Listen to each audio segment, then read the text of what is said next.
So I want to talk about the heart.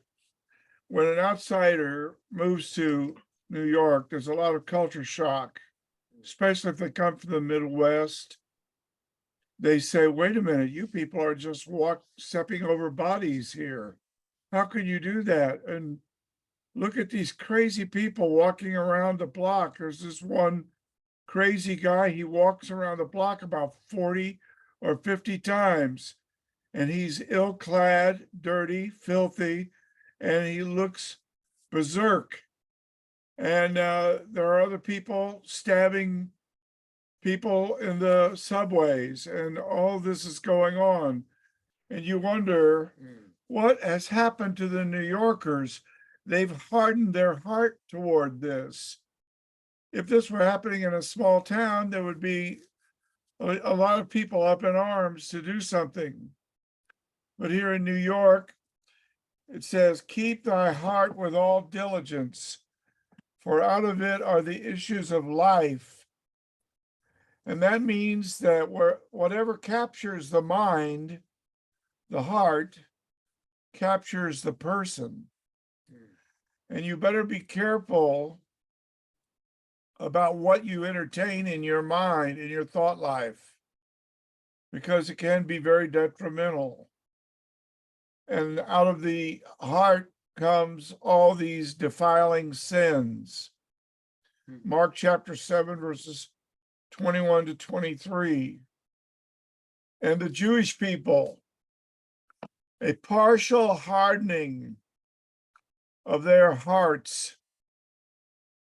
Not all of Israel, but some of Israel have hardened their heart. And it's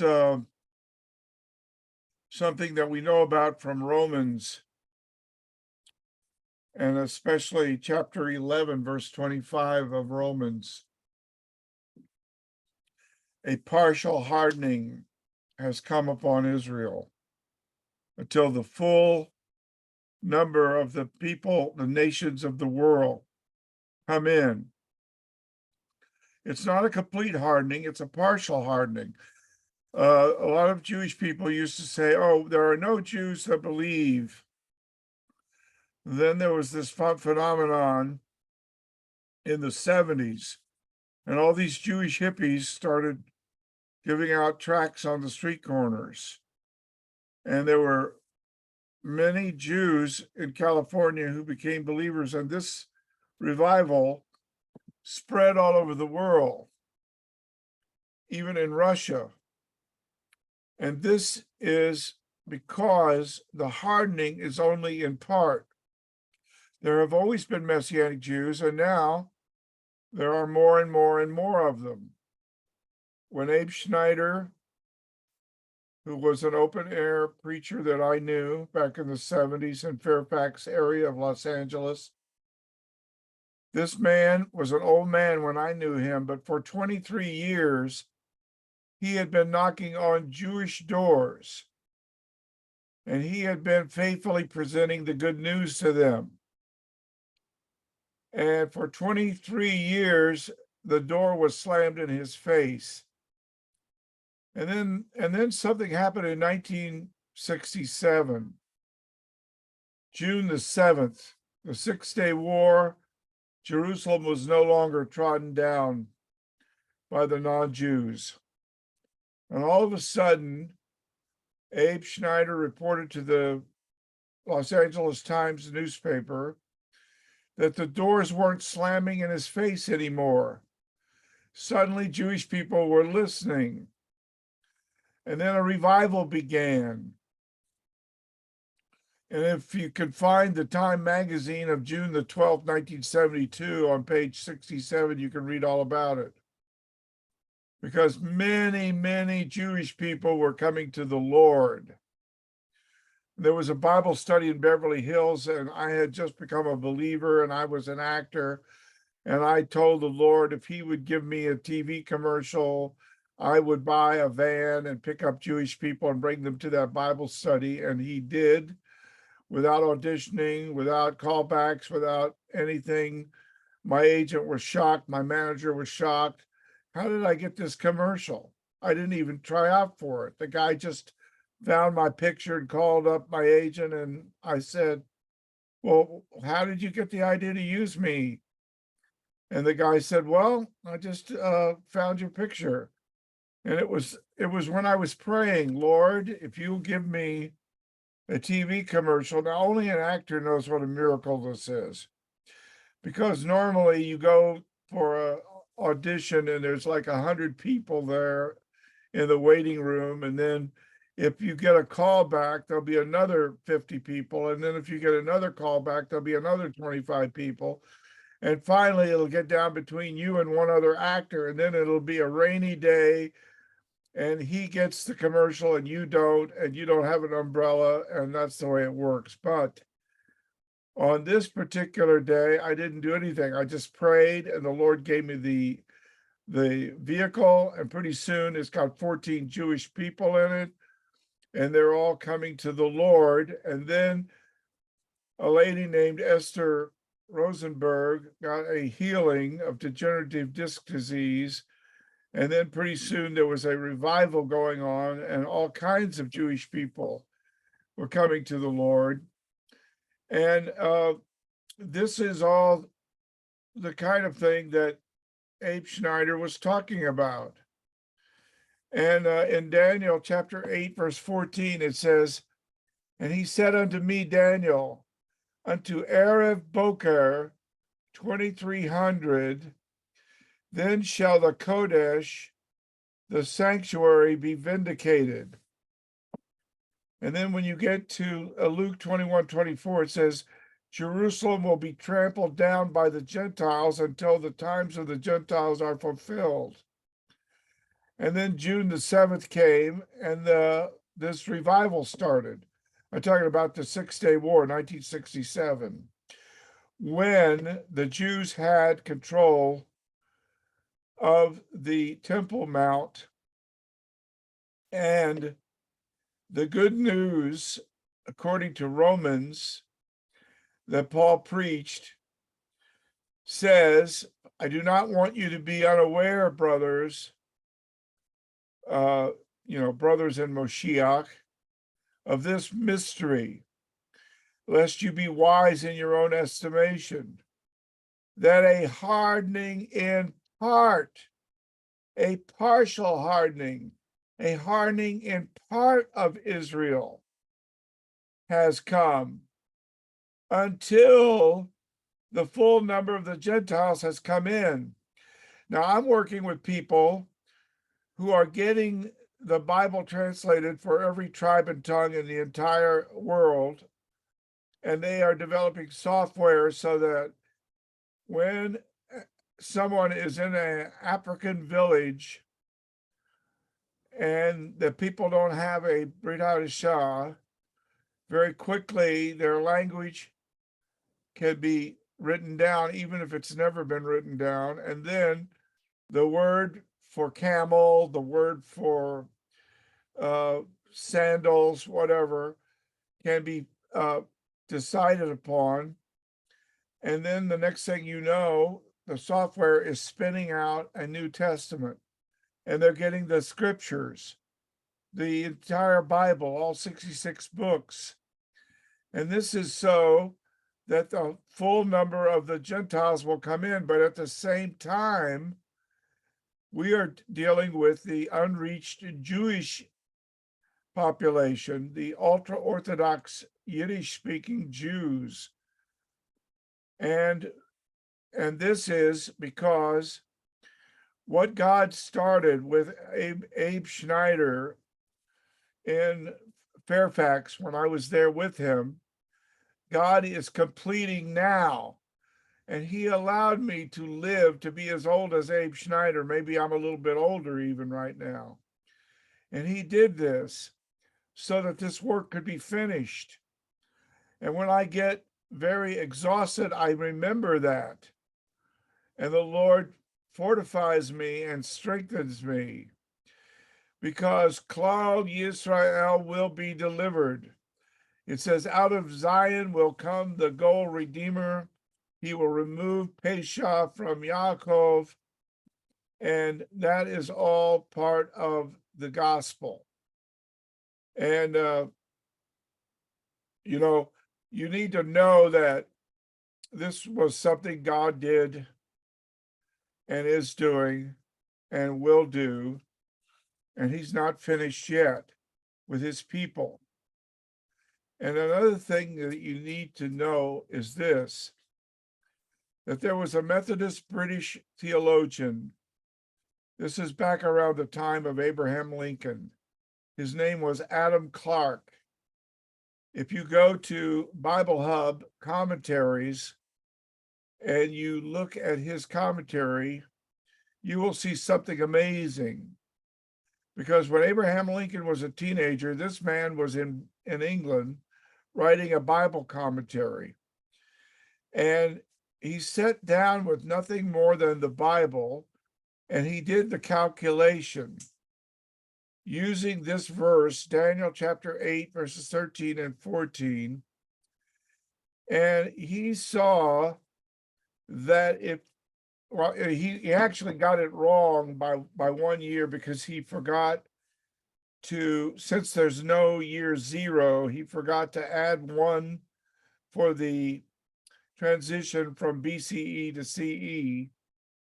But he wrote down 3,670, which is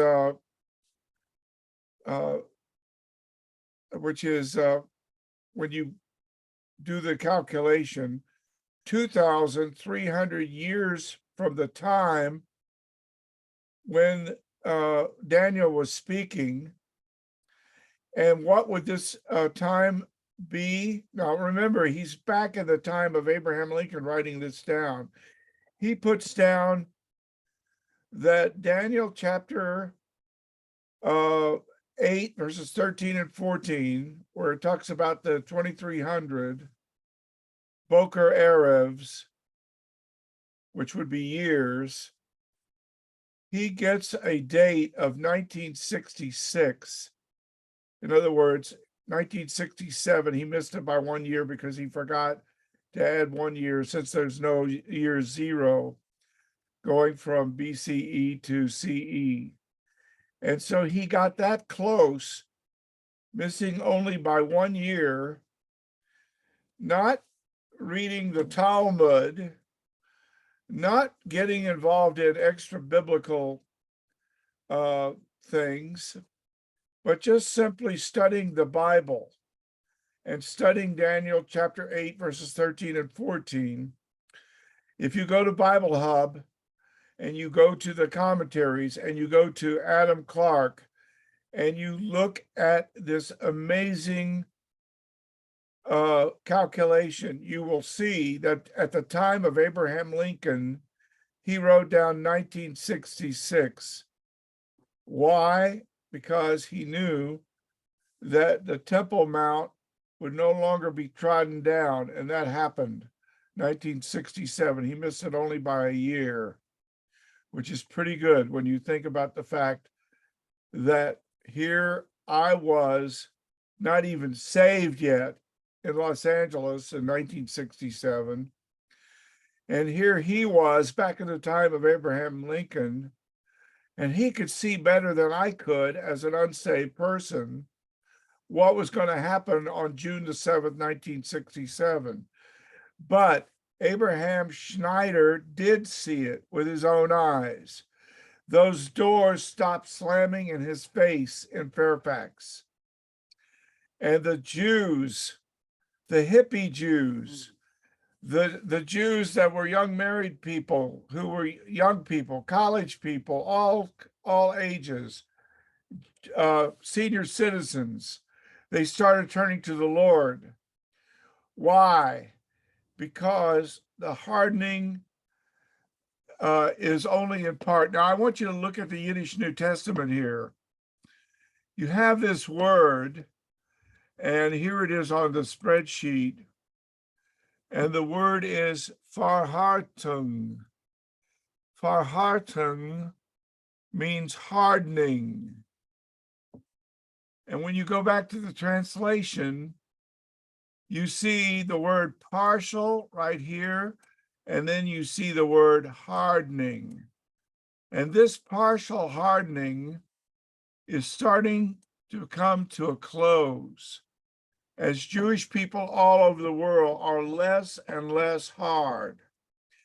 And we know that when we go into Borough Park and we throw 10,000 Yiddish Brida Shahs all over Borough Park, there are going to be more Jewish people pick it up, read it, and come to faith now than would have done that before, because the hardening is coming to an end. Yes. The full number of the nations of the world are getting the gospel. And as that happens, the Jewish people are becoming less hard. And when they see the passion of the Moshiach and the crown of thorns and the abuse and the mockery and the horrendous thing that he went through, and when they understand that this is the wrath of God that he is taking for us, so it's really our passion vicariously lived out by him in our stead, for us, in our place, and for our sake. And when they start to see that, instead of hardening their heart, like I do sometimes when I see dirty, poor, mentally ill people in New York, and I'm in a big hurry to get a cup of coffee or something, and there's nothing I feel like I can do about it, even though I did homeless ministry for decades in New York. What am I going to do with a homeless, dirty, mentally ill man walking around the street 45 times around the corner? What am I going to do with him? And I don't know what I'm going to do with him. And I don't know what God wants me to do with him. So I kind of turn my face away and head for the coffee shop to get the coffee. And the Jewish people have been turning their face away and saying, oh, that's not for me. Oh, no, these people are, oh, yeah, well, that's not our religion. Oh, no, I can't hear that. No, I can't listen to that. No, I've got to turn away from that. This homeless, abused, suffering Mashiach, who is hanged up on the tree, they feel like that can't be anything about them. It has nothing to do with their religion or them. So they turn it says, we actually turn away. There was nothing about him. There was no beauty that we should desire him. We actually turned our faces away from him. It actually says that in Isaiah chapter 53. And that is called hardening when you do that. And that hardening is starting to stop. Now, in 1967, I was very hardened. If you'd come up to me and if you had said, hey, is your name Phil Goebel? Here, would you like to have a tract or a Bible? I would have said, look, I'm going to an audition right now. I can't think about it. Don't bother me. And I would have blown you off because I wasn't ready yet. The Lord had to get me ready. But in 1971, I had come to an end. I was really at rock bottom. I had hit rock bottom.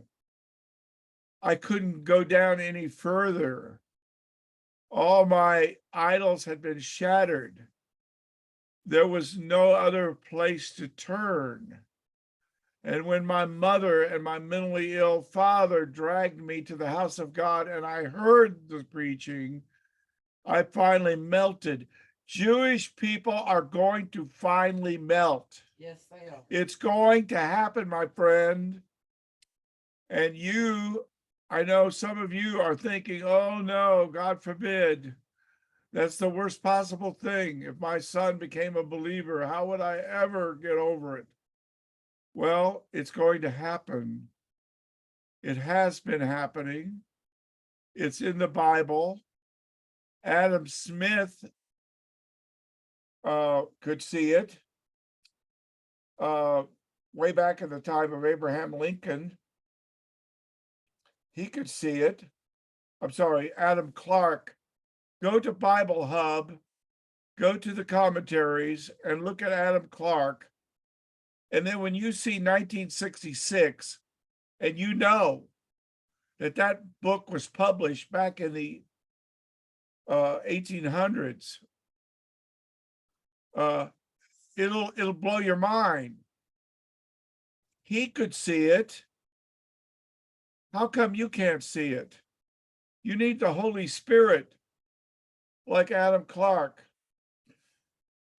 Google Phil Goebel, go to the bio page of afii.org/capital B, small I, small o, .html, and go to 1967 and read that, and you will see what I'm talking about. And Lord, I want to pray right now that somebody listening to this message, that their heart will be softened and that they will come to a saving knowledge of the King of Kings and the Lord of Lords. Moshiach ben David, come into my heart, forgive my sins, take control of my life.